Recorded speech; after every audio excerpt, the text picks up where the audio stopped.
Get ready to travel back to a simpler time with discos, drive-ins, and doobies. All right, who's in? This is the most fun you're ever gonna have. Really? Oh, yeah. Bitchin'.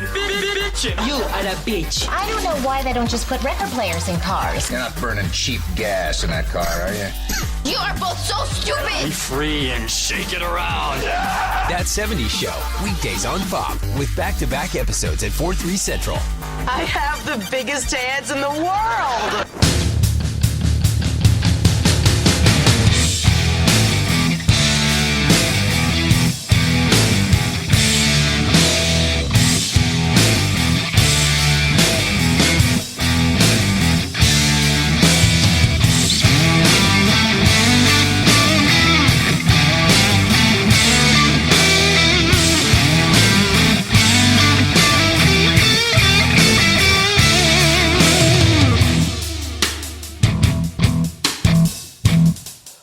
Number one fan site for Impact Wrestling, TNAsylum.net, and Old School Dirty Heels Productions presents the TNAsylum HeelCast. Hey everybody, once again, welcome back to the HeelCast on TNAsylum.net. I'm TNA Dude, and apparently I have an apology I need to give. It seems like my brother Raven Effect thinks that I forgot to call him last week. Now, we all know I never do anything like that. I mean, I called, but it went straight to email. Voicemail, you know what I mean. Anyway, look, Raven Effect is back with me tonight, and the water's under the bridge. So, Raven Effect, how's it going, bud? The water under the bridge? Brother underscore, you are out of your mind. I do not give up so easily. I am broken. Broken, I say. You have broken me so much. Oh, no. We have broken Raven Effect. Broken Raven Effect, nevermore. Well, yeah. You're probably in for a bad night then. Because our other host this evening, well, if he had a middle name, it would probably be Sweater Vest. You got it, Raven Effect. We've got FK9 back on the HeelCast. Full killer. How's it hanging, bro? I have a bone to pick with you people. Oh, no. HeelCast, not just in name, apparently. First, the Velvet Sky Lover joke. Kind of pissed me off, but I let it go. Then, Raven decides to go on Twitter, nominating me for president of the Robbie E. fan club. Some nerve, you bastard. Then, the coup de grace. You people take it upon yourselves to put my name, my brand, on your Robbie E. for Champ merchandise, as if anyone would buy a sweater vest with that written on it. What the hell, guys? I don't know what your deal is, but you have now incurred my wrath. Look at Raven Effect. Oh, sorry. Broken Raven Effect. Yeah, look at him being all brother underscore and shit. You know how that happened? That was me. How's that new Twitter avatar working out, Raven? Yeah, you're welcome. I nominated Raven for president of the Grado fan club, and the very idea was so horrifying to him that his brain snapped like a twig. That's what you're in for, dude. That's what you got coming to you. So prepare thyself. Make your peace with God and all that. Oh, boy. So speaking of straight shooting with FK9, we've got straight shooting with FK9 on the site tonight. Check it out. FK9 is great as always. Maybe a little too great tonight. Thinking this is going to be a long show for me, folks. But I guess we'll just have to stick with it and see how it goes. Don't forget to check Andre Corbeil's Slammiversary review, where he publicly apologizes to Dixie Carter for being able to make Slammiversary special, even in the Impact Zone. And let's not forget that HeelCast is now on iTunes, in addition to Google Play, and you can also subscribe to us on YouTube and even SoundCloud. And we had one other show this week, the Slammiversary review show. Yes, thou shalt listen to the Slammiversary review show by the HeelCast, which led to me being broken as brother underscore refused to call the former Raven Effect. The Raven Effect that is now dead. The Raven Effect that won Fool Killer 9 times. I say 9 times refers to. He is no more. Brother Underscore wants to keep me in his shadow, even though I made him, because his voice is like that of a show of games, and he leaves me for a Griggs from Lethal Weapon fame, because he is no longer a real HeelCaster. Yes, it is these two, FK9 and Brother Underscore, that have broken Raven Effect to the bottomest low of them all, which is to be the leader of the Grado fan club to contest Mr. Sweater Vest Army of Robbie E for champs. I have had enough. Raven Effect is broken. Nevermore, Brother Underscore. Does this mean no more rants from Raven? No more rants whatsoever. If it weren't for Mr. Heel putting me on and thou hottie of HeelCast around, I would be no more completely. The rants are gone. I am dead. You're welcome. Thank you, Fool Killer. We should have tag teamed on him a long time ago. I will tag team on thou mothers. You mean they'll tag team on you? I am thy fucker of mothers, yes. Well, you know, Raven, in fact, most people have wanted to fix you over time, but no, we broke you instead. So this week we had a lot of busy action on Twitter and around the site. And FK9, would you mind sounding off and giving us the comment of the week? Comment of the week. Yeah, we have 2 comments. One from the Count of Incognito, both of them actually. Eddie Edwards must win the X Division title. He's the most talented guy in the division right now. Pull the trigger on him being the champ and give him an Austin Aries type of reign. That match is going to be balls to the wall, action packed.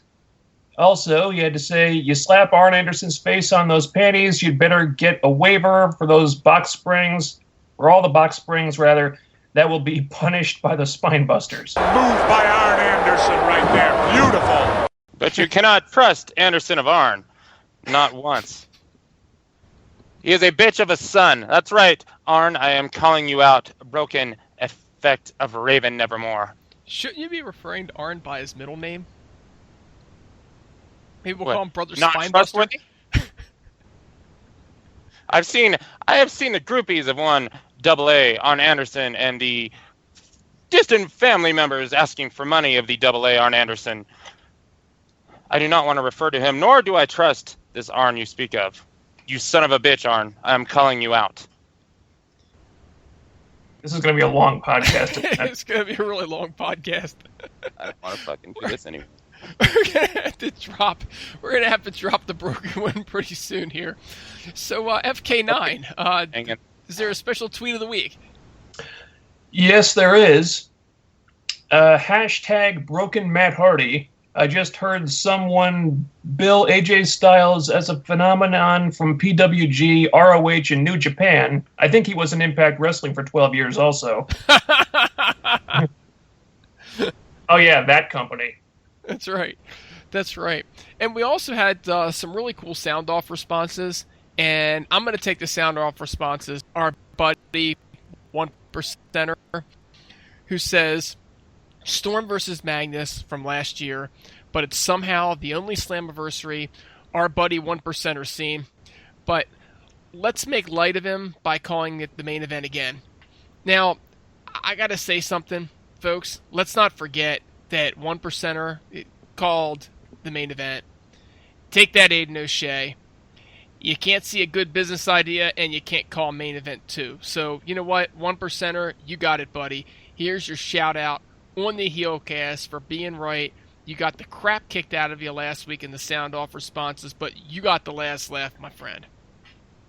Our good buddy, the chairman, his favorite Slammiversary moment was Raven winning the title. Christian returning at 2012 and being in the Dallas crowd, the wildest crowd he's ever been a part of for a TNA show.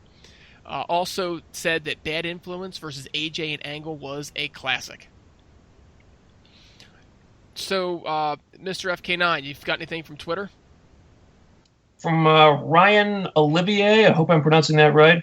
Boston, a few years back, Gail, Kim, and Taryn Terrell. Another fan of the Knockouts, along with Numero. Gail, Kim, and Taryn Terrell killed it that night, saw it live. Ooh, we saw it live? I'm jealous. Yeah, dang. That was pretty cool. That was a heck of a match. That, to me, really redefined the Knockouts division. We also had several comments here. YouTube. Vidal Valencia says, I loved the last Knockout standing match between Taryn Terrell and Gail Kim from 2013. There's another vote for you. I loathe and despise the 2010 title versus career match between Madison Rayne and Roxy for obvious reasons. Oh, that one pissed me off too. Yeah, that was just really poorly done. I'm a Catbug says Slammiversary 12, the 6-man TNA X Division Championship ladder match is totally the tops, but I just wished it lasted longer. I'm a Catbug. We say that about every X Division match. Also says that VKM versus the Basham Brothers was a waste of a Slammiversary 2007 match slot. And I'll say anything it has to do with VKM is a waste of anything. Headmaster Monokuma says Raven becoming King of the Mountain and winning the NWA title at the first ever Slammiversary is by far the best. I could care less about Spring versus Bully Ray in 2013. And sorry, just wasn't crazy about that Aces biker gang. Yeah, nobody was. The Duchess of Prawn Puff says the best was Beer Money beating Team 3D for the tag titles in 2009. And the worst was the King of the Mountain match for the NWA World title. She then says, ugh, Jeff Jarrett, so hard to be a Triple H knockoff. Now, Brother Underscore, that is also my least favorite Slammiversary moment as the cage of Christian pulled right out from under him. And I must threaten you right now. Once you see the doll of Sinith throw a stuffed animal chihuahua at you to catch, you better look out for your coffee tables, Brother Underscore, because you are going directly through it. Right, in fact. Knock this shit off, man. You're being a complete frickin' ass pussy. Break the broken shit and come back to life. On behalf of Full Killer and all of HeelCast Nation, we need the real Raven Effect back at his best, and we need your rants, not your crap. So, knock it off already. One Matt Hardy is enough. Yeah, I can't take two, buddy. I just can't handle this shit. Yeah, you know what? You guys are right. The RAV is back. Basically, this is what happens when I have a gimmick in mind to do for the show, and it sucks on the spot, and I got to drop it. Let me tell you something. That did not go as well as I thought it was going to be. Quite frankly, Raven Effect, I think Raven Effect is the best gimmick on this show, and I think that you should keep it and work with it because it's not going to change, and you're not going to change. I tried to outdo Space Cadet Old School Heel. You know, I had to one up him because he stole my thunder. But Old School Heel is a Space Cadet, much like Jim Parsons. Okay, Old School Heel plays Old School Heel. Okay, Sheldon Cooper is great because Jim Parsons is Sheldon Cooper. Okay, so Raven Effect is great because Raven Effect is Raven Effect. I'm just saying. Do you know who else is really great? FK9. I know you know this one's great. Mackenzie Mitchell. TNA has hired Mackenzie Mitchell as an on-screen host to work along with Josh Matthews. One could only hope that one day she'll replace him in the booth. Right. And apparently Mackenzie worked as a host at Old School Miss basketball games until she recently graduated. So we're pretty glad to have her around. I've been waiting for them to hire a female member of the broadcast team. I wanted to see a female announcer in some company or another. And I think supposedly they have one in like NXT or something, but I don't watch the damn show. So I'm looking forward to this, and hopefully they'll find some kind of on-air role for her at some point. I would love to see that. You know who else I think would be great in that role? I think Rosemary would be great in that role. I think Maria every once in a while would kill it too.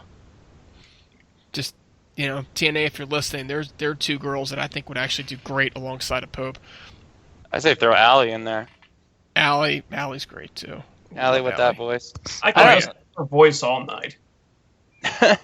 Does this Mackenzie Mitchell though? I mean, does she, she's Ole Miss, like basketball and whatnot. I don't know that she fits in well, so I hope this is a good hire. I mean, she's Dixie's alma mater. It just kind of makes you wonder, but I mean, I hope she's a good hire. Well, she lives in Nashville, so I mean, she's local to be able to do the stuff with Josh. So let's hope for the best. But lucky her. But FK9, I got a question for you, buddy. So Pro Wrestling Tees, they announced the partnership with TNA to sell T-shirts. What are you thinking about all this? I think it sounds like a good idea, seeing as how TNA can't get around to producing any new T-shirts themselves. I mean, the last time I went on the merchandise website, they were still selling ODB shirts. I couldn't find any Decay shirts, but I saw plenty of ODB merchandise.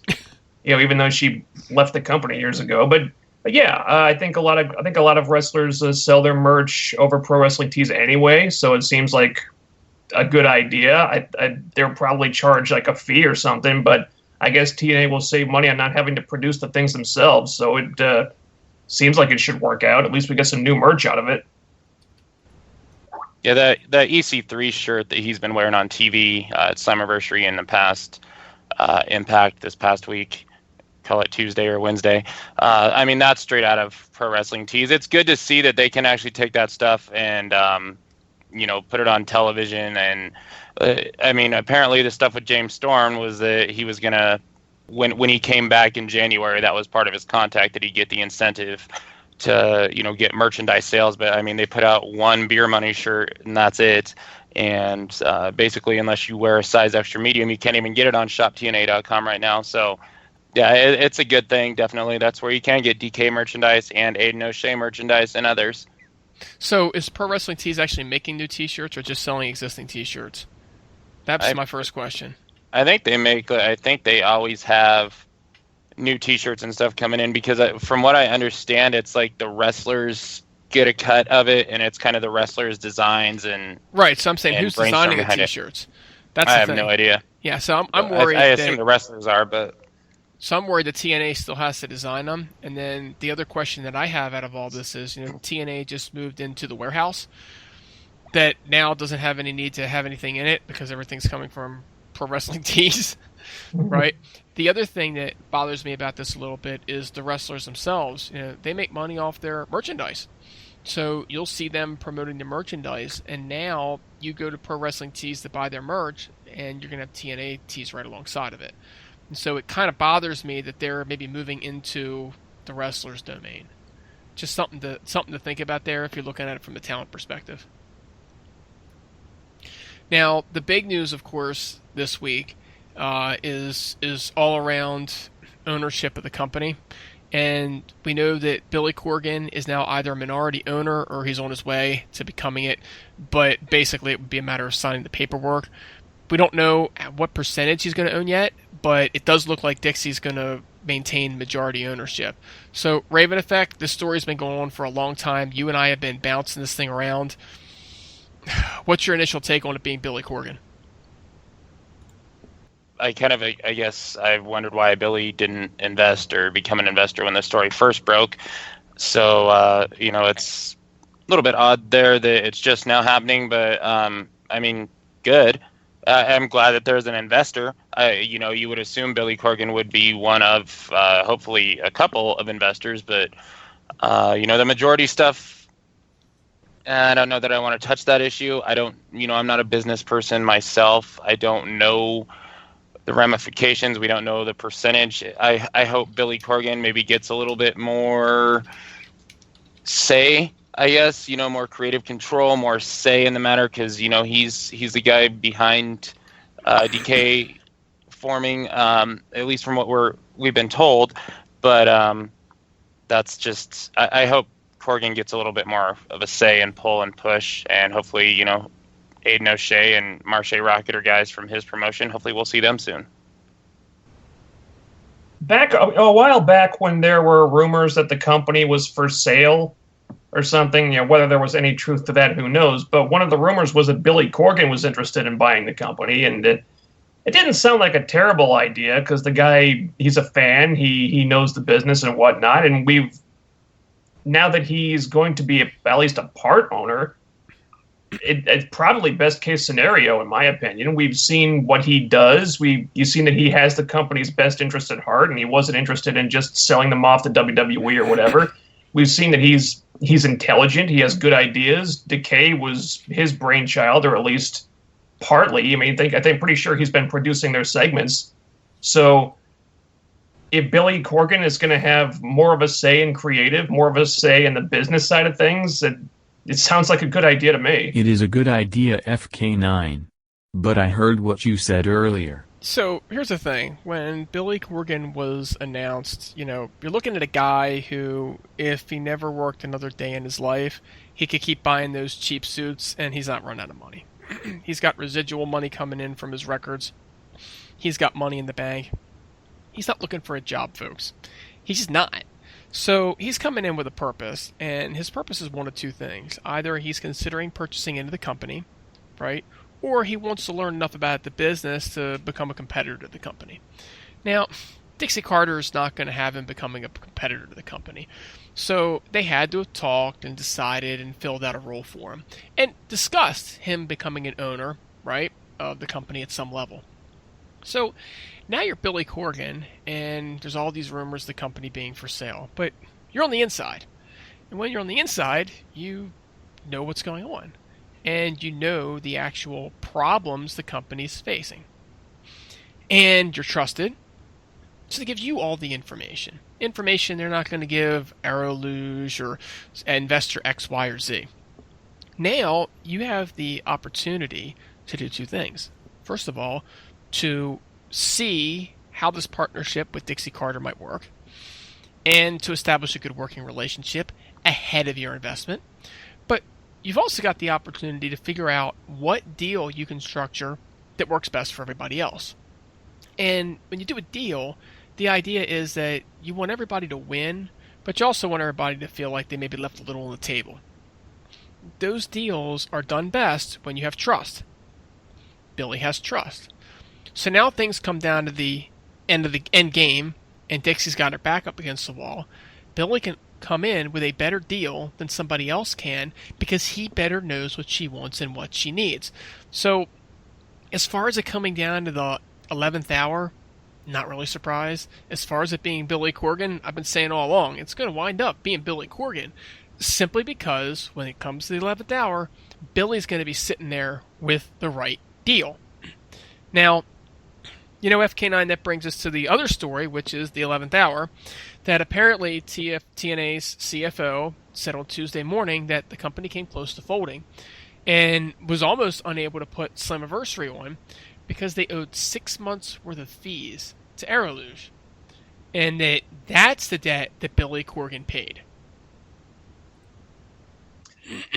Yeah, apparently the CFO, or is it the former CFO now of the company, broke this on like Facebook or something.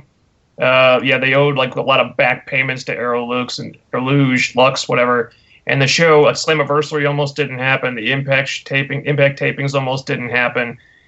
And the whole thing sounds a little shady to me. Is this really any different from various stories or claims made by other former employees who the second they leave the company, they're all like, oh yeah, fuck those guys or whatever? Yeah, we've seen that with various people. I'm not going to name any names, but a lot of people have done that. And do we really trust this to be like completely legitimate? Do we know that he's not embellishing just a little bit because of one reason or another? I don't know. All I know is the pay-per-view went on, the show went on, eventually the tapings went on, and they had a great pay-per-view. Impact was pretty decent once it aired, and so apparently it all worked out somehow. If Billy Corgan is if we have Billy Corgan to thank for that, then thank you, Billy. What happened there? What exactly happened? I couldn't tell you that. Apparently only a few people know the real story, and they're not talking. Well, except that one guy is talking, and I don't know if I necessarily trust everything he says. I think after Slammiversary and, leading up to it, it seemed like there was a lot of good finally going for TNA, and a lot of the bad stigma that they kind of been having was starting to kind of vanish a little bit, because the truth is they were doing a lot of things right, and Slammiversary delivered. And I felt like this is the time TNA can really take a next step. I think this is going to be an incredibly important next couple of days in tapings, and then you got to wonder how this story gets allowed to leak, why the CFO of the company comes out and says all of this on Facebook. It made, literally, I mean, when you see it, he talks about how maybe it's time to just retire. I mean, that makes TNA look terrible. It makes it look like this guy's been doing things forever, but then TNA is just such a mess that he has to retire now. It makes Dixie Carter look completely full of shit, because she came out just a few weeks prior in an interview and said, don't believe everything you hear in the dirt sheets. We're going to be approaching free agents, and that they, people don't know what TNA's real financial situation is like. And, so then it sounds like literally they haven't paid Araluge since January. 6 months. That's since the start of the Pop TV debut, which is just, it blows your mind. And, somehow you think, how does this make sense? And, I understand that the Sony 6 thing is something that they make money off of, and, kind of their big cash cow. But, when you hear about Dixie taking a plane to India, like, if the company has no money and you owe over $1 million fucking dollars, why are you getting on a fucking plane to India? It's like Kazarian, when he left, he tells a story about how they were behind on getting their paycheck. I mean, not as exaggerated as it is, but it comes Christmas time, and he sees, John Gabura canning a $25,000 check over to a charity, and, it's kind of hard to get upset about a charity, but at the same time, he says, why are you not paying your employees, but you're paying them already? Pay your employees that you owe money to first, then give that out. It's just a lot of stuff. It just doesn't make sense, and it just sucks to come out. And I think that, for one, took a lot of the momentum away from TNA and made them look bad again at a time that they really were starting to turn that corner finally. It's hard to tell, honestly, because apparently Araluge had taken over basically all accounts payable. So they were paying the talent. They were probably paying their rent at the Impact Zone. They are probably renting the equipment. They're probably paying all the transportation. They're probably paying all those fees. And when you're taking that many people in, it probably does add up. Now, how much it is, that's obviously not something that we're going to be privy to. But my guess is that it can add up. Raven, to your point on Dixie taking trips when you owe people money, keep in mind that she owed Araluge money, so she didn't necessarily owe the airlines money. And so if she thought that she could maybe get some money by going over to India, what's a couple extra bucks? The Araluge debt is what it is already. I don't know. She may also have commitments that she can't get the next money from them without doing certain things, and you wind up robbing Peter to pay Paul. Again, I don't know. This is all speculation. It's sad because, on one hand, on Sunday night, we had one of the most outstanding shows and outstanding pay-per-views that we've had in a long time, and we get this announced that Billy Corgan is part owner, and things are looking on the up and up, and we're thinking that everything's great, and then we find out, some former CFO guy is claiming that the company came close to folding, and then it's sort of downhill from there. In other news, Chris Melendez parted ways with TNA. Whatever. But we had Impact. And I know I say that in every show, but this week it means maybe a little bit more, because unfortunately it took about an hour and 50 minutes before the show started. Apparently there was a terrible storm in Georgia, which caused some technical difficulties. And you know, FK9, these difficulties couldn't have come at a worse time, especially after such an awesome Slammiversary show. You know what was really awesome? That 70s show. Oh my God. Donna has the biggest hands. I thought it was a funny show back in the day, but my goodness. I woke up this morning, all I could think about was that 70s show and Red Foreman putting his foot in people's asses and... The old school Dirty Heels do that too. And whatnot, and yeah, just boy. That went nowhere. Yeah. Couldn't come at a worse time. You said it. They had a great pay-per-view.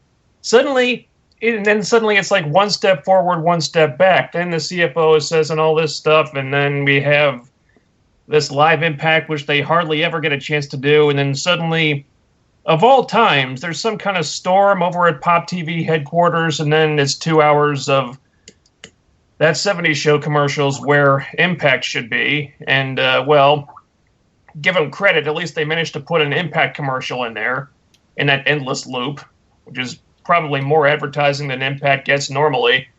Of course, they're only airing those commercials during Impact's usual time slot, so I'm not sure how much good that does. But yeah, that was a kick in the balls, wasn't it? And especially with SmackDown moving to Tuesdays pretty soon. I mean, this is not the kind of thing they can afford to have happen. I mean, that kills all the momentum, all that post-pay-per-view momentum they had coming in. And what's more, now they're going to have to work hard over the next couple of weeks to get those viewers back. So man, that was rough. Not gonna lie, that was rough. You know, I'm glad that FK9 went there and said that too. I'm glad that someone else kind of feels the same way that I do.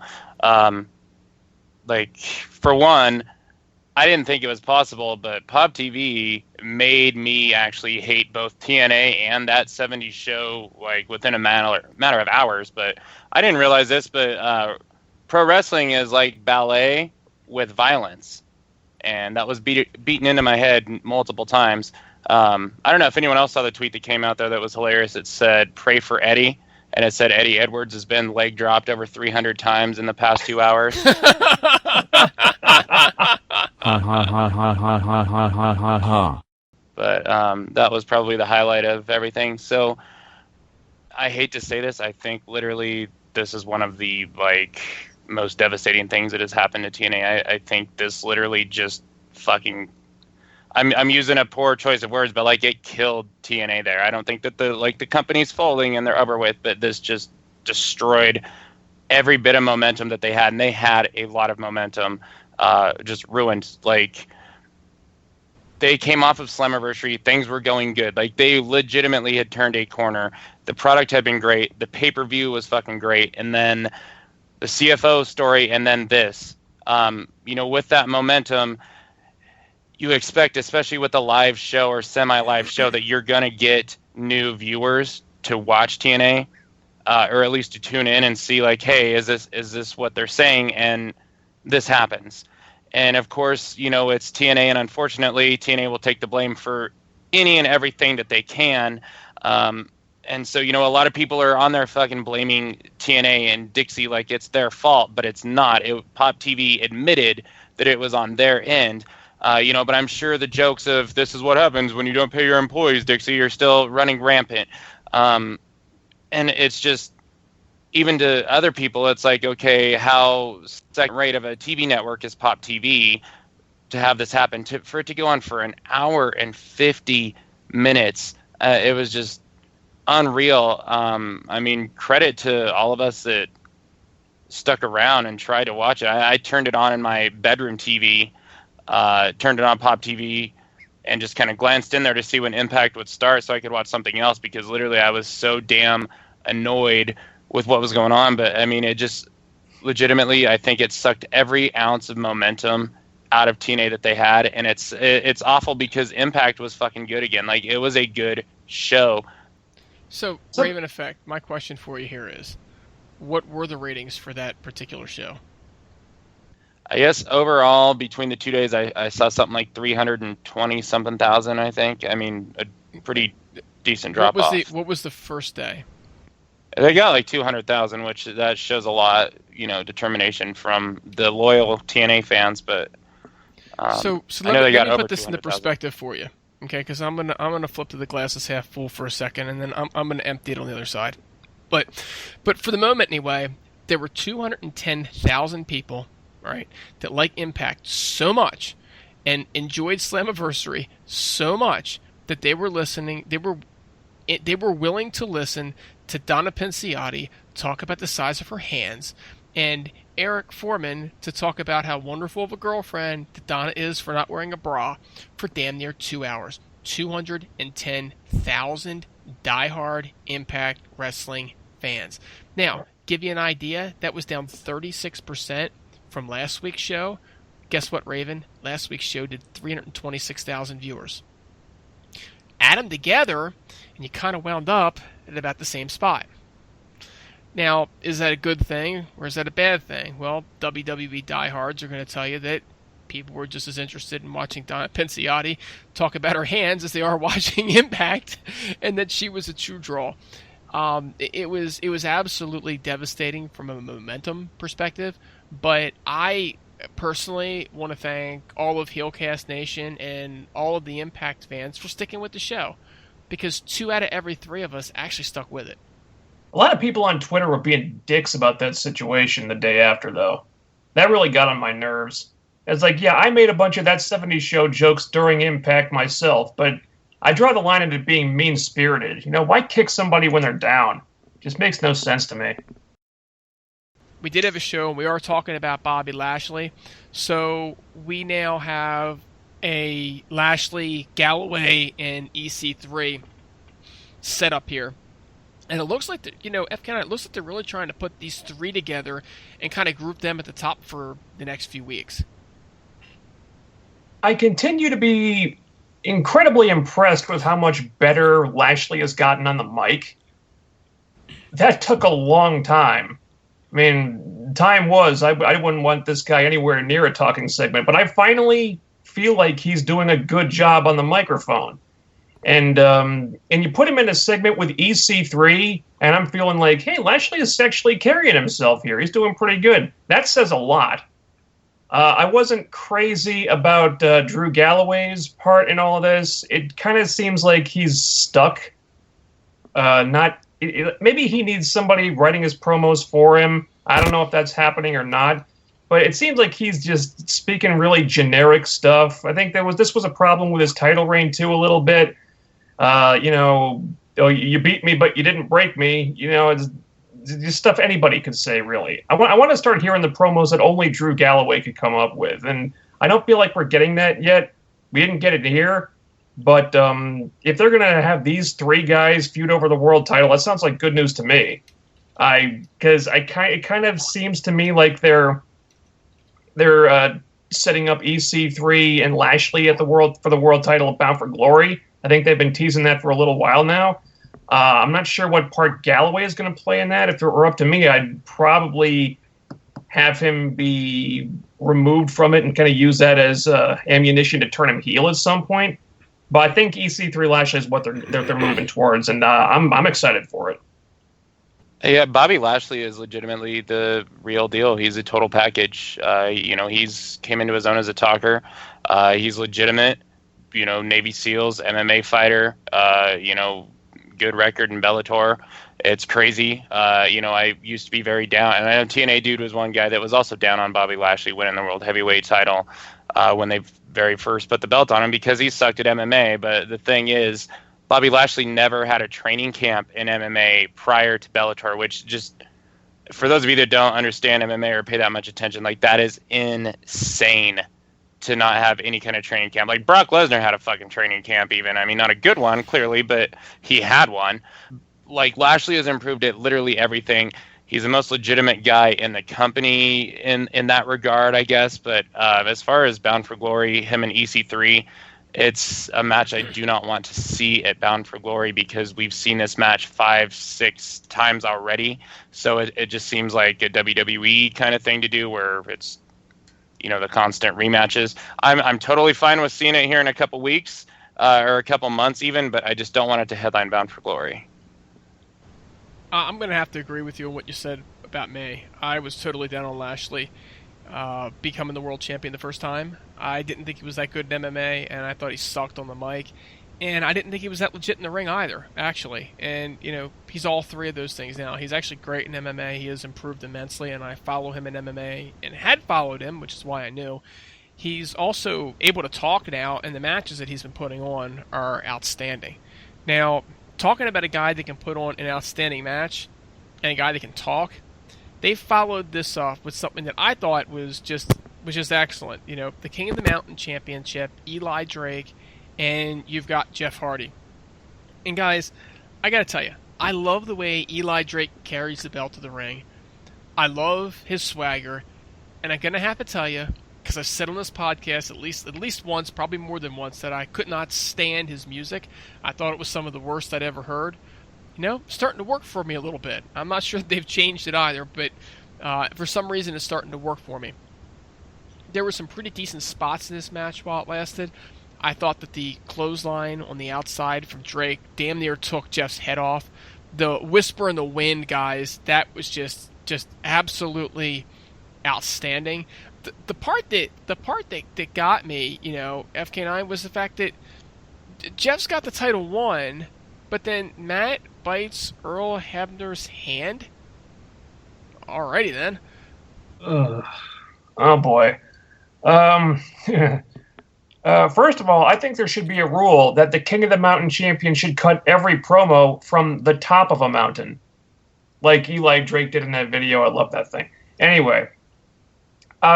Good match while it lasted. I might be saying that a lot this week, but good match. I was really kind of hoping we could get a clean finish here because Jeff would have the perfect alibi. Wrestled in Full Metal Mayhem 2 days prior, not 100% obviously. So you had a great way to give Eli Drake a credibility building win here, and a really big one. Plus, I was really hoping that the Matt Hardy feud had ended at Slammiversary like they said it would. And, biting the referee, huh? So I guess I wasn't too far off about him lifting ideas from the decay.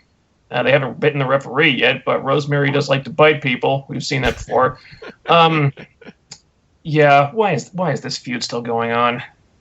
Perfectly good match ruined by Matt Hardy getting involved. Why is this still going on? They said that Slammiversary was going to be the end of it. But here it is again. It's so frustrating. I mean, the match was... The Full Metal Mayhem was great. I don't want to see it. I don't want to see any more of this feud. I'm done with it. I'm sorry. I don't want to see any more of Matt Hardy doing whatever he's doing. What is this? I don't know.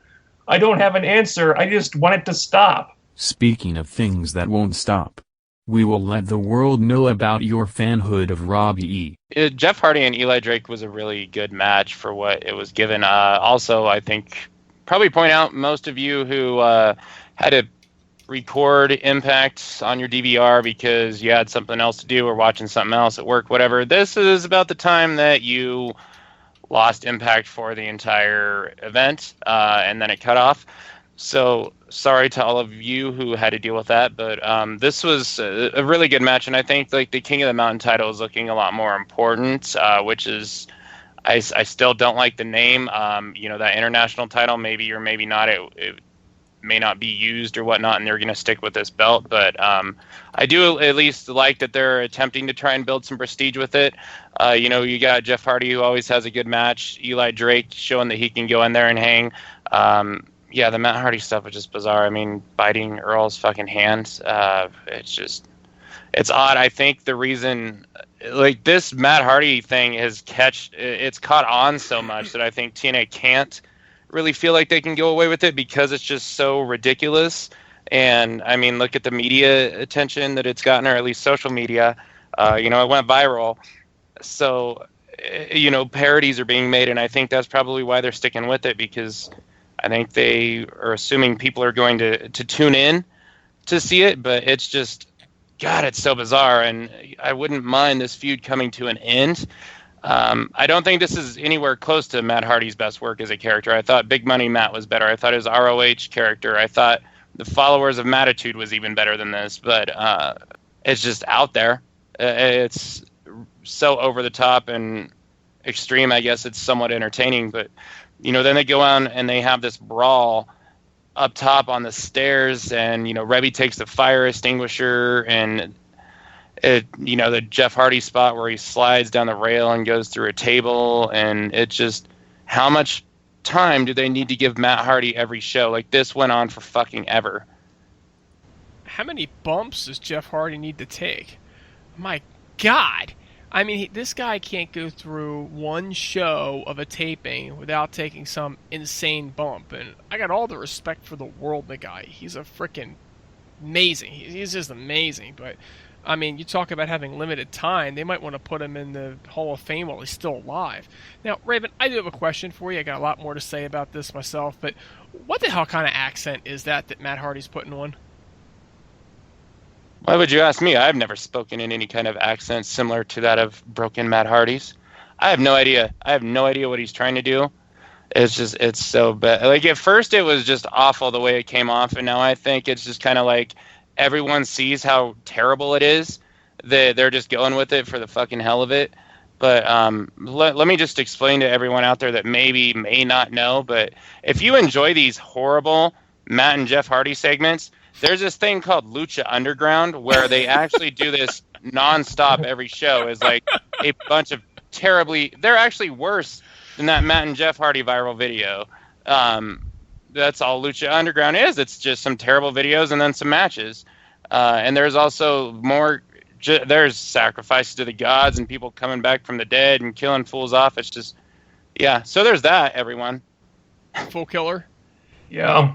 Yet he watches every week to know about every single one of those segments. I haven't watched Lucha in months. I Al tried Snow so would have hard a few things to say to you, Raven. That's right. Oh, man. What is this accent? I think this is actually worse than the original one. How do you even describe this thing? This is like he's doing like a Cajun William Shatner as spoken by a robot that can't process human emotion or something. In medieval times. Is there no one backstage giving this guy any direction? My God. I hate to make this comparison, but this is like... Do you remember, like, back during the Main Event Mafia storyline when Booker T was doing that terrible fake Jamaican accent or whatever the hell it was? Totally ridiculous. Absolutely. And it was obvious that he was just goofing off, not taking anything seriously. It's like that. That's what Matt sounds like. I mean, the accent is different, but it's basically the same thing. Well, and then that promo afterward backstage, what was he doing? What was he trying to, like, was he pretending to eat something at the end there? Or what was that? I have no idea, but the only thing I'm going to say about his accent is he seems to lose it at least once or twice during every promo, and he starts talking like Matt Hardy, and then he goes, oh, wait a minute, I got to get back into the accent again. And where did Rebby get the fire extinguisher? I don't know. I don't get it. Out of her cleavage. My big beef with this whole thing is that, you know, Jeff Hardy saying, we need to end this now. Right? And they did that during the last set of tapings, I think twice, right? And then they were going to end it at Slammiversary. And now they're going to end it this week on Impact. And now we got a 6 Sides of Steel match to end it all next week. It's like, when's it going to be over? Can it be over already? I mean, don't keep telling me this is the last time, right? Because you start to lose me. You really start to lose me. I don't trust you anymore. I think it's just going to keep going. So, therefore, why should I watch the next one? Unless, of course, you know, Jeff's going to take some other crazy bump, which he usually does. So, you know.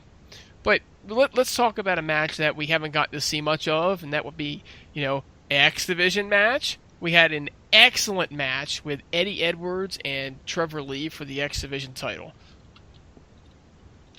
An excellent match that was pretty damn short. Stunningly short when you consider that this is the current champion and the former champion. A former champion who actually held that belt for a couple of months. And on a show that's billed as Gold Rush because every title is defended except the Knockouts title because fuck those girls apparently. I'm kidding. But I would. I'm just throwing that out there. I would have no problem doing that. Oh yeah. I see what you did there. But yeah, for a show they're billing as a show that is special because every title is defended on it, you'd think they'd go the extra mile to make the matches themselves a little special. But this just felt like they were doing it just to get it out of the way. It's like, well, you're only going to give it a couple of minutes. Well, what else is taking that time? Oh, right, Matt Hardy. Sorry I asked. Good while it lasted. Don't worry, FK9. The old school Dirty Heels will have something special for you in the next couple months. I don't feel like they have any kind of compelling story for Destination X yet, which is the biggest concern I have right now. You'd think that would kick off tonight. I don't feel like it did. Whole X Division felt like an afterthought, and with Destination X looming, that's going to be an issue. It was a really good match, and I'm happy to see Eddie Edwards get the win. But I mean, like Eddie Edwards and Trevor Lee, it's happened a few times before, and now they wrap it up in this short amount of time. The match was really good, but way too short. The thing that I actually point out is that I think there is the great story here for Destination X is that if you go back to Kurt Angle's final match when Bobby Lashley attacks Kurt Angle at the end and you see Lashley beating down Angle, Eddie Edwards is like the first guy out there to try and, help save Kurt Angle and get Lashley off of him. I kind of figured that they would kind of build to this a little bit more and like it would be acknowledged, but, consistency sometimes isn't the most common thing in pro wrestling. So I hope that they touch on that because I think like there actually is a really good seed planted for Eddie Edwards against Lashley. This is also what I want to see happen. I want to see Davey and Eddie kind of be used like the Briscoes in ROH, where they're the tag team champions. They stay together, but they also are very successful singles people. Because I think Davey Richards is a world champion in the making. Davey's phenomenal, just phenomenal, and it's going to sound stupid because they've had Hardy's 3D, Dirty Heels, and other people put them over, but the Wolves are probably the two most underutilized guys in Impact Wrestling, in my opinion. Which is pretty sad because, they pretty much held the tag strap since they got there. But as individuals, Raven, I completely agree with you. These guys are both fantastic wrestlers. Davey Richards, one of the most technical wrestlers you're going to find anywhere. I mean, he really is a younger, faster Dean Malenko. Right? And Eddie Edwards is just exciting as all get. I think if Eddie Edwards can just wipe that smile off of his face, he'd probably make a great heel, too. The match was definitely a little bit short for me, but I do like the name of Eddie's finisher, the Boston Knee Party. I just got a kick out of that. The one thing I'm going to say here, though, folks, is that it was a very, very, very, very short match. Did have some good action. I enjoyed the match while it lasted. I think it sets the X Division up that they are able to throw so many good spots in there. But at the same point in time, come on, TNA. This thing was just way, way, way too short. So Raven, after this segment, we switch over to Jesse Goddard's Big Brother cam. And it kind of reminded something we talked about here on the show. Yep. They stole that idea from the thug Aiden O'Shea, who brought up the little cam, the Knockouts camcorder sorry, I'm talking like it's 1992, but the camera inside the Knockouts locker room where he could make $1 a day or charge all of us interweb nerds $1 to do it. Shit, I'd pay. I would too. But that was you can tell they're listening to the HeelCast. But one thing I wanted to say is it's funny that you say Davey Richards reminds you of Dean Malenko, because I actually feel Davey Richards is almost splitting image of Chris Benoit. That's right, WWE, Chris Benoit. He existed. But I don't want to go there.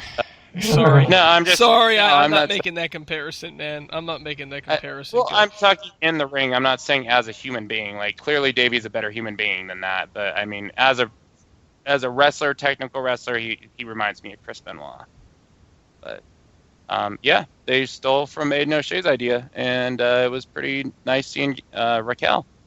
So, folks, you heard it here on the HeelCast first.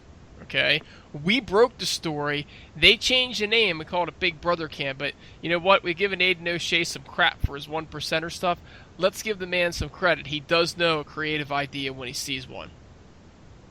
Can I say something about this? No. Absolutely. Not.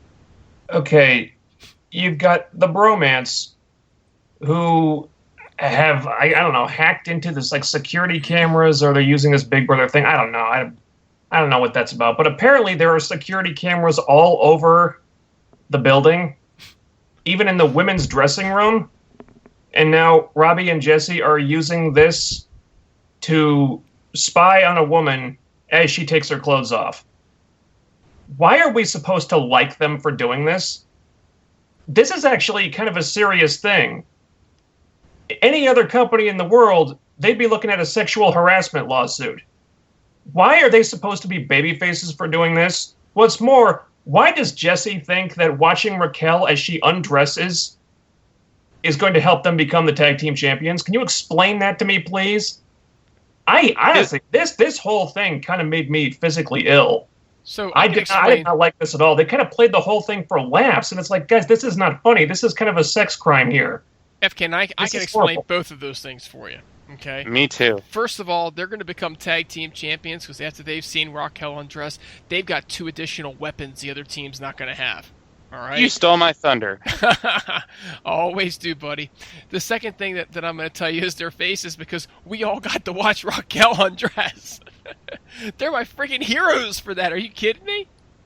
All right, brother underscore, you've stolen my thunder twice, because I was going to say, look, if no one wants to go out there and wrestle another dude with a boner, maybe Orlando Jordan, but, you know, it wouldn't be the HeelCast without a dick joke. So, I mean, like, why aren't we getting him in the dude's dressing room, too? Hey, I don't want anybody in my dressing room except maybe Raquel. FK9 brings up some good points. I mean, I don't know. It's definitely different times these days, but Raquel's hot. That's really all there is to it, I guess. I don't know, man. It's just, for a company that seems to, that says they pride themselves so much in treating their female employees and performers and stuff with respect, more so than the other companies are known for, and then they do something like this, where Raquel is pretty much already there just to show off her body and stuff. I don't know. This really struck the wrong chord with me. I did not like that segment at all. I don't know. Maybe it's just, you know, girls with purple hair. That's the way to go. And then, of course, this segment, FK9, that I know you did not enjoy, leads into one that I'm absolutely certain you did enjoy. We got to see Gail Kim inducted into the Hall of Fame. I'm going to go on out and I'm going to say this was incredibly deserving. What a moment. She was emotional. She was beautiful. She handled it exceptionally well. She did all the right things. And it made me realize 2 things. First of all, it made me realize that TNA got it right when they picked their first ever Knockouts champion. And it also made me realize that it was literally a rainy day in Georgia when they actually put a woman in the Hall of Fame, because I felt terrible for Gail. I felt like she really deserved better than to have her night ruined and have most of her fans find out outside of the show because they weren't watching. I have a couple mixed feelings about this segment. For one, you know, I've said that I don't really care so much for Halls of Fame in general, and I've gone on record saying that I think TNA having a Hall of Fame is kind of silly. But there were certainly much worse choices. I think most of us were in agreement that it probably should have gone to somebody who's not currently an active competitor, like a Jerry Lynn or a Mike Tenay or someone like that. But, I mean, if they had to put one girl in there, and let's face it, they put a referee in, they put Kurt Angle in, they put a tag team in, it was probably time for a girl. If they put one girl in there, who else was it going to be? Of course it was going to be Gail Kim. It was always going to be Gail Kim. I personally wish they'd waited until she retired. She said that's maybe, a couple years away. I mean, it's on the horizon, but she's not there yet. But yeah, I mean, they had a great video package. She's very deserving. I had a few little reservations about this, since it's coming at a time when I felt a little bit of resentment towards Gail Kim because of the way they use her and constantly glorify her at the expense of every other knockout on the roster. Reference Jade's title reign, playing second fiddle to her through the entire title reign. Won't get into that. But yeah, it's who else was it going to be if not Gail Kim? If they had to put in one woman, it was always going to be her. And classy segment. Apparently this was standing in for the Knockouts title match that was supposed to happen but didn't. Look, there's 4 people on the active roster that I would have had no problems with getting into the Hall of Fame. That's Gail, James Storm, Abyss, and Jeff Hardy. The thing that I don't like about the Hall of Fame is that, when you take someone and you put it in there, it's either normally retired, or with this it kind of says, like past their prime and whatnot. So that's the thing that kind of had me a little bit scared for the Hall of Fame, and that's kind of why I wanted to see maybe Jerry Lynn, Raven, or Mike Tenay go in. I thought maybe it would be Jeff Hardy or James Storm really before Gail, but Gail Kim, in my opinion, is the greatest female wrestler of all time, regardless of company. She's been a TNA and WWE, but really she's a TNA person, not a WWE person. The WWE actually ruined her career almost twice. They just couldn't use her, and TNA took her talent and just excelled the hell out of it. And Gail Kim, say what you want about her. I was very upset when she got the belt over Brooke last year, but she, in my opinion, like I said, greatest female wrestler ever, absolutely deserving. She's a Hall of Famer in every aspect. It did stink because of the power outage or whatnot was going on, but Bound for Glory is going to come and she'll have her moment then. Hey, if you wanted James Storm to go in, how's this for an idea? They announced Storm as the Hall of Fame inductee. He comes out to make a speech or an impromptu promo or whatever, and then suddenly his face falls. He becomes kind of despondent. He drops the mic and he just walks out quietly. And then at the end of the show, after the main event world title match, Storm jumps out of the crowd, super kicks Lashley's head off.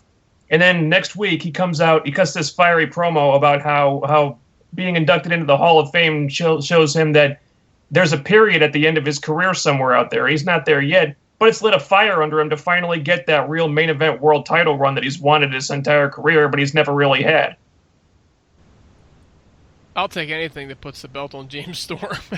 And that sounds pretty damn good, to be honest with you. Yeah, it does. It sounds really good. FK9 for TNA. That's right. I'm down with that. I think we got our new writing staff here. We got FK9. We got Raven Effect. That's all we need. Yeah, and it took me 5 seconds to come up with that. Exactly. I'll be in the damn writer's room. Took me 5 years to not come up with that, although I was trying. Outdoes me in 5 seconds. Speaking of trying, I think that TNA is absolutely trying to rebuild the tag division, which is really, let's face it, kind of decimated right now. And so they have a tag title match, and they're basically putting their 4 teams, because that's all they've got are 4 teams. The champions, of course, are the Decay. They the super face tag team, FK9, your buddies, the Bromans, especially hashtag Robbie E for champ, versus the Tribunal, the up and comers, and the joke crew, the Truffle Shuffle, as Wake Chambers likes to call them. And to me, this match was mostly just about trying to shuffle up the division and kind of get everybody some time. Because really, the only truly established team were the Decay. The Bromans had been out for a while. I still think, FK9, the Bromans are underrated. I know that you don't think that they're underrated. I know you think that Robbie E deserves that title run. But Jesse Goddard has continued to impress me. FK9, did you see that leaping top rope Hurricane Rana? If there's one thing about the bromance matches that you can kind of look forward to, one thing, it's usually that Jesse Goddard gets that big flurry of singles offense which is pretty impressive. I am becoming impressed with Jesse Goddard, admittedly. He's got that really impressive drop kick. He can do like a Hurricane Rana to somebody who's sitting on the top turnbuckle, which I don't know how the hell he does that for a guy his size. But Jesse Goddard is impressive. And I think the worst thing they could have possibly done with him was put him back with Robbie E. Because for some reason, when those two are together, Robbie's worst qualities as a performer rub off on this guy, and they just revert back to the douchebag clown stuff.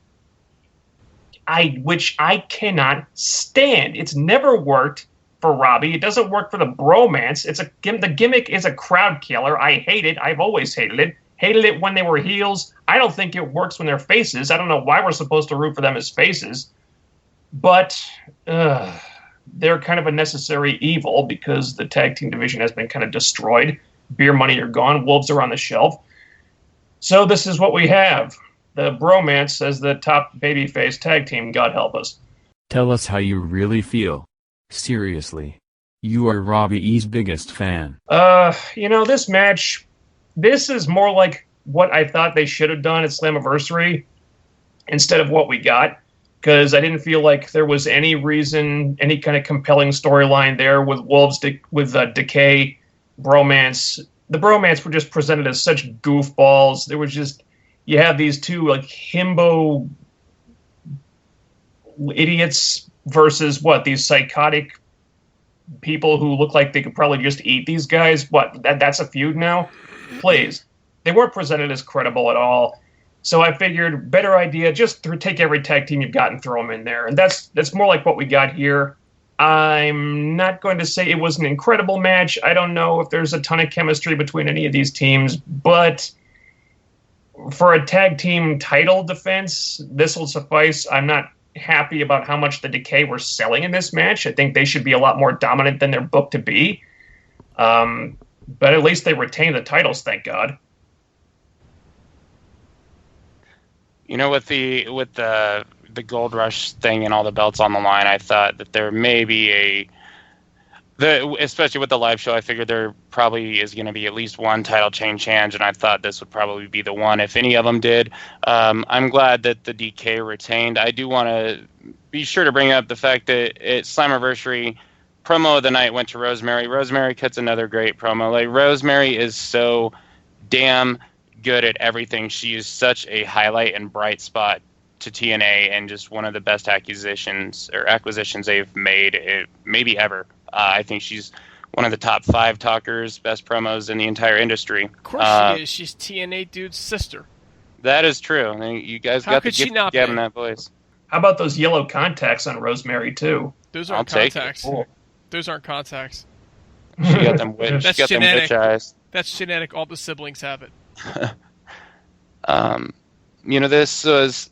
Truthfully, and I mean, we got to cut one thing out, but I do want to say that speaking of Rosemary and Knockouts and all that, Jade seemed really OG. She seemed like a real OG when she was talking, when she attacked Marty there. Kind of heard somewhere or another that Jade was kind of gangsta with it. So I got to see that shine through. But this was really the tag team match that I wanted to see at the actual pay-per-view.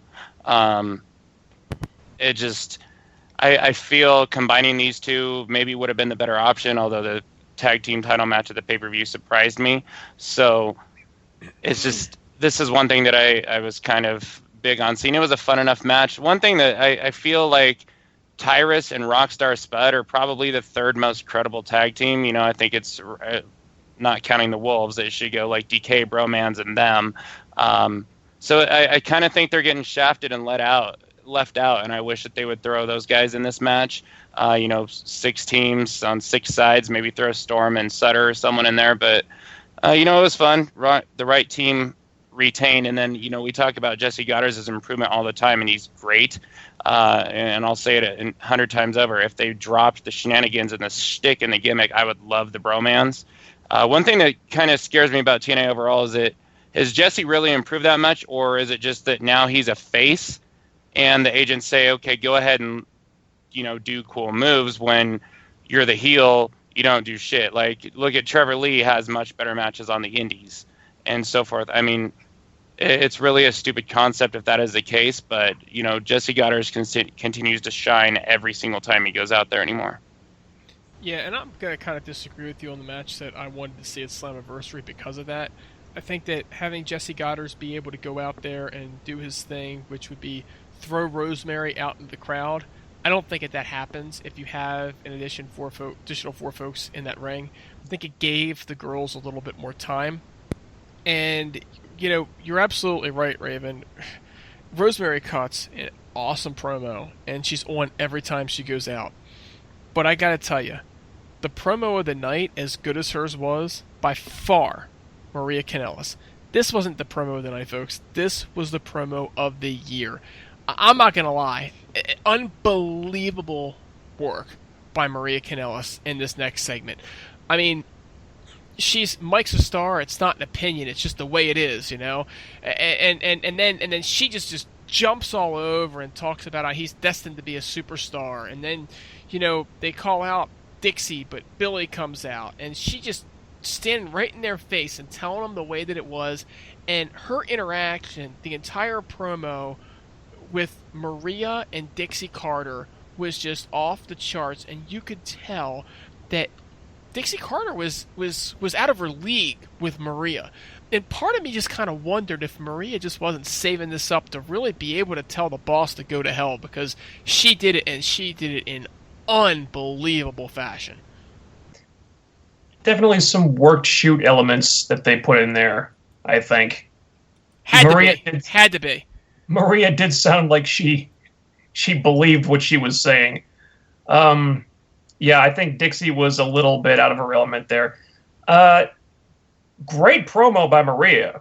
Really great. I still think promo of the year goes to EC3, but this would probably be a close second. Well, maybe close third behind some of Rosemary's promos. I digress. Great performance from Maria. Something I really didn't understand was why they were making such a big deal out of the slap at the end. They were selling the hell out of that. It's like, oh my God, this is going to change everything. Why? Oh no, a pro wrestler got slapped on a pro wrestling show. I've never seen that before. Stephanie McMahon slapped Ric Flair in the face a couple weeks ago on Raw. Nobody made a thing out of that. I mean, why is this such a big deal? I don't get it. That whole thing was awkward to me. I'll give Maria major props for the promo itself. I'm not sure where it's going. I would prefer the authority figure type people like Dixie be used as little as possible, because I've been really enjoying the fact that Impact does not have an authority figure taking up TV time all the damn time every week. And that's one of the things that I think this product really has going for it, is that they haven't been using that incredibly overused role on the show that WWE is beaten into the damn ground. Great performance by Maria. The slap, the selling of that thing really confused me. I'm not sure where they're going with that. It felt a little bit awkward. I don't know what they were going for exactly. I'm not sure if it worked, but I'm not going to fault Maria for that. The thing that I really liked about this FK9 was the fact that this is setting Maria and Mike up for something big. Now, we don't know what it is yet, but the fact that they've got Dixie and Billy Corgan coming out, and let's face it, there's been a lot of folks suggesting that something could be going on between Billy Corgan and the Bennetts, right? So I think this is setting Mike up for something huge. The one thing that I'll say about Maria Kanellis and Michael Bennett is when they get an opportunity, when they get that moment, they seize that moment, and they take full advantage of it. And this was one of those moments for them, because I think we're going to look back, and I think we're going to realize 3-6 months from now that this was the start of Mike Bennett really taking the next step into the world title picture, right? And maybe getting that run that we all, let's face it, we know it's coming anyway. And what they did, and particularly Maria, and by the way, Mike was great in this segment too. It was just that Maria was just so freaking outstanding. They seized the moment. I can't believe the work these two have been doing. Maria in WWE, I never impressed me in anything she did. I thought, oh, she's just there for her looks. That's the only reason why she's there. She's just the girl with the bimbo gimmick or whatever. And what little I saw of Mike Bennett in ROH is like, do they see anything with this guy? I don't know. The Prodigy, is that some kind of ironic joke? I don't know. Whatever. But these two have just completely blown me away. I can't believe how different Maria seems. And I think that shows what a change you can see when you book someone to their strengths instead of their weaknesses. I know a lot of us were expecting Maria to come in and for them to put the Knockouts title on her and have her be wrestling all the time, which is really not what she's best at. It hasn't been anything like that. She's barely wrestled at all, and instead she's cutting promos, she's being a character, she's helping to get other people over, and she's great. Mike Bennett, same deal. They're letting the guy talk. They're letting him do stuff besides getting jobbed out, which, as I understand it, he did in ROH a lot. And he's been fantastic. These two are... TNA have got a gold mine with these two. They really do. Everybody slaps Ric Flair. That's what I thought when he said it. I don't even want to get started on that guy. Like, it's just pathetic joke of a human being. I love me some Ric Flair. I find him pathetic. Like, I'm not going to get into it on this show. Mike Bennett and Maria Kanellis I talked about Rosemary being one of the top 5 talkers, and those two are in that exact same group. Mike and Maria both. They're both stars. Maria is a completely different person than what we saw in WWE, and also, a little bit in ROH. I mean, she started to show a lot more in ROH, but people like Mike Bennett and EC3 to become stars, where in Ring of Honor, they're never going to produce a star. Like, Mike Bennett has outshined everything he has ever done in Ring of Honor / New Japan in 6 fucking months in TNA. He has taken this by storm. Maria's promo with Dixie was outstanding.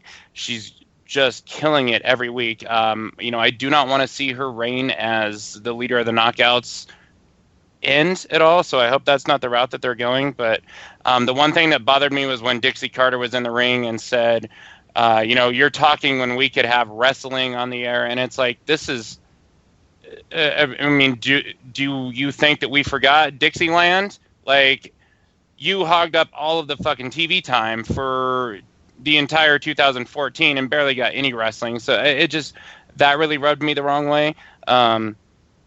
They're definitely, I hope we're not going down a power struggle thing, and between Billy Corgan and Dixie Carter, because the way it seemed, when Dixie walks out, you see Billy staring there with the Kanellis, Bennett's, but I don't want to see it. And the last thing I want to see is Dixie Carter back on TV in a prominent role and frequently on TV, because it's just, it's just go away heat. It really, really is. It takes up so much, and it's kind of sad. But the one thing that I hope if they do go down this power struggle road, Billy Corgan, you could say, oh well, Billy's bringing in his own guys now, and then you take the Resistance Pro, and how about a tag team of Marche Rocket and also the Thug Aiden O'Shea.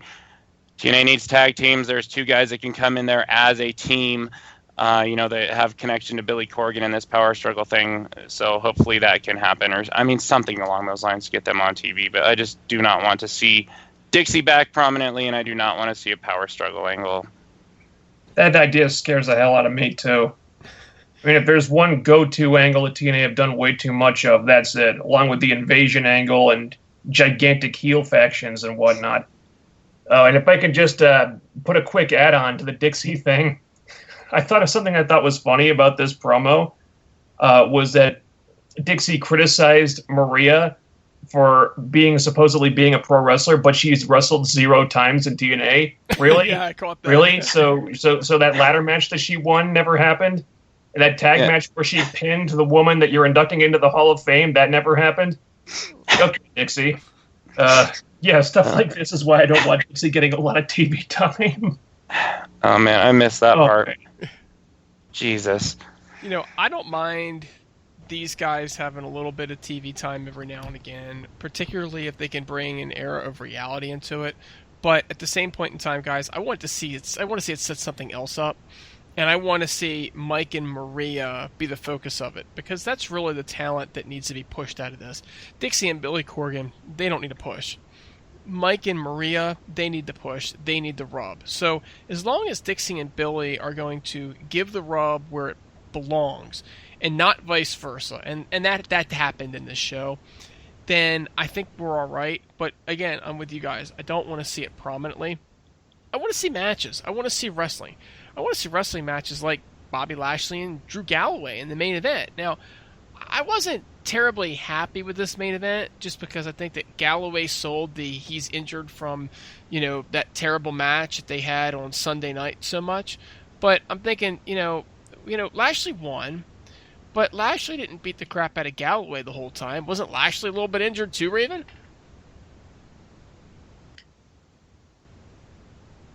I would hope he was injured a little bit. I know 1% disagrees, but I thought the main event at Summerversary was outstanding. I don't know how much we're going to analyze right now, so I'm going to kick it back to you because there's a few things I want to say that bothered me about this match. But these two have fantastic chemistry. I'll say that though. Yeah, they do have great chemistry, and having EC3 at ringside, in the booth was great too. I think he needs to be a little bit louder at the announce table. To be honest with you, I was kind of surprised nobody told him to jack it up a little bit because you could hear Pope and Josh just fine. But he still has some good things to say. To me, this match, it had a lot of very, I don't know. I don't really know. Lashley just beat on Galloway, and I know Galloway's there to sell it, but they could have sold it without it being such a beatdown. And it really just made it seem like Galloway's wrestling IQ, as EC3 was calling it, just wasn't on display, that he shouldn't have been there. And I'm thinking to myself, why are you giving me a main event with a guy that shouldn't be in the main event? Let Lashley win, let Lashley go over, let Lashley look dominant. Sell the injury as to how come Galloway didn't lose. And then right in the middle of all this mess, and it was kind of a mess, Raven. I agree with you. It was kind of a mess. But, you wind up with these MMAs where, Galloway's getting ready to tombstone Lashley. And the next thing you know, it gets counted into a toe hold, right?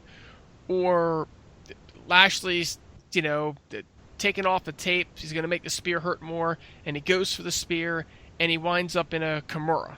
By the way, Josh, that was a Kimura, not an armbar.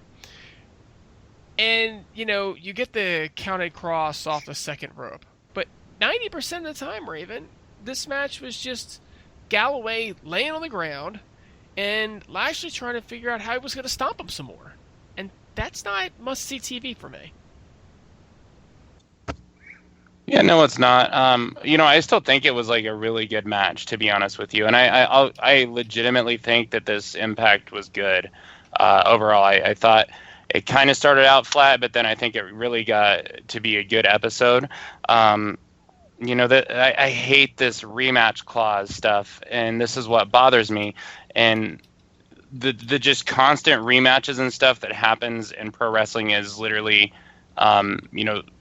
as I've said, probably about 75-80% of the reason why I just gave up on watching WWE. And, a lot of this stuff happens in TNA now because it's so acceptable. But look, we just paid money for this pay-per-view on Sunday to watch Lashley versus Galloway, and 2 days later we get the rematch. Why pay for it?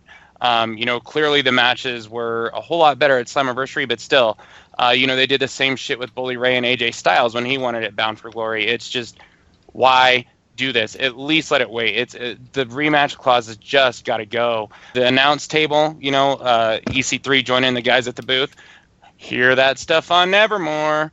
Although it's not like it's an original idea, I just think it should happen more often. The one thing that I thought stunk is, Galloway and Lashley, I feel, have just amazing chemistry together. I want to watch them wrestle all the time. Like, they are that good. EC3's chair shot, when he connected on Galloway, it legitimately was so poorly timed that it looks like he meant to fucking hit Galloway. I don't know if that's what they're going to go with, but if they're not going with that, it stunk. Because, Lashley was clearly out of the way before he swung the chair. So that just didn't come off very well. But I hope that this leads to the Galloway heel turn. I feel, I've said this before, I think TNA needs to go into full-blown fight mode now and channel their inner ECW and just go balls to the wall and not take any shit and go out and let it have it. If you watch Galloway's promos, like with Evolve or I believe it's ICW, maybe it's IWC, it's one of those two. He is awesome. I mean, he lets go.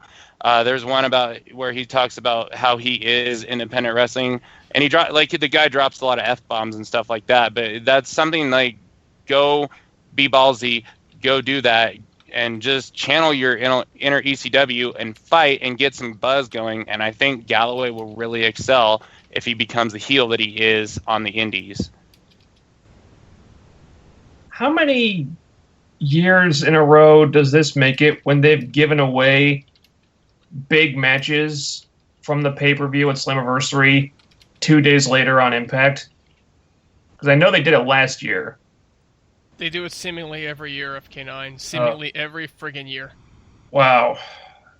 Really frustrating. I'm beginning to expect them to do it every year now, which does not help when you're trying to convince me to order your pay-per-view.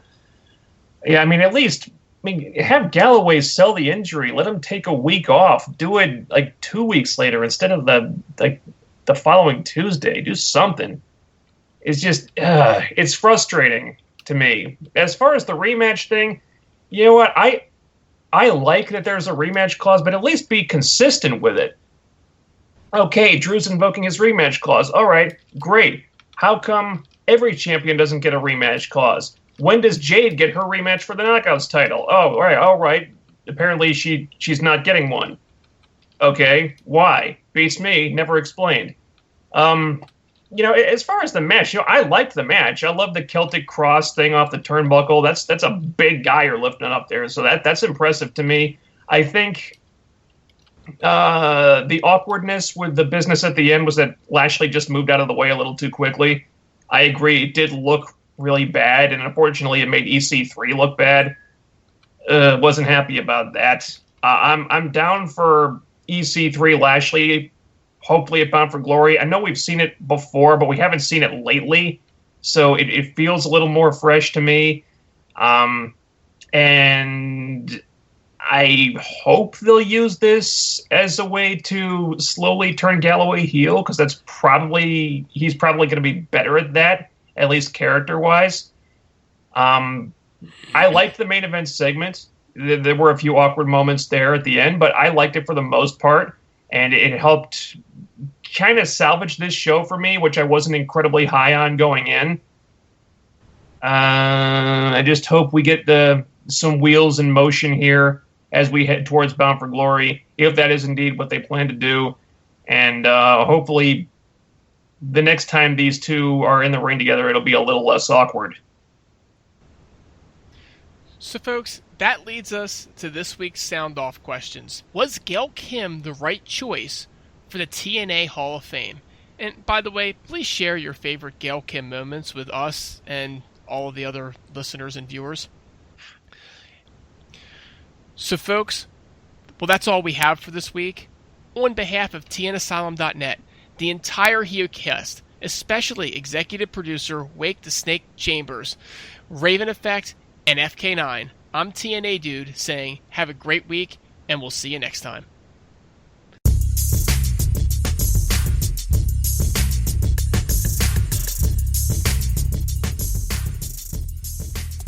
But don't blame me for that idea. That was Wake's idea, the sweater vest thing.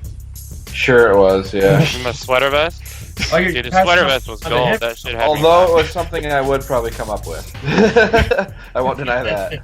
I would have never came up with sweater vest, man. That was awesome. I was like, I gotta work in here somehow. I gotta get it in here, and I was He's like, a sweater vest kind of guy, right? I was like, Grado. No, wait a minute, Count got Grado. So Robbie E, and what's he gonna sell? A sweater vest. Prepare for a rare feature. We now go to the douche mic. Those who don't like spoilers may want to use some discretion before listening.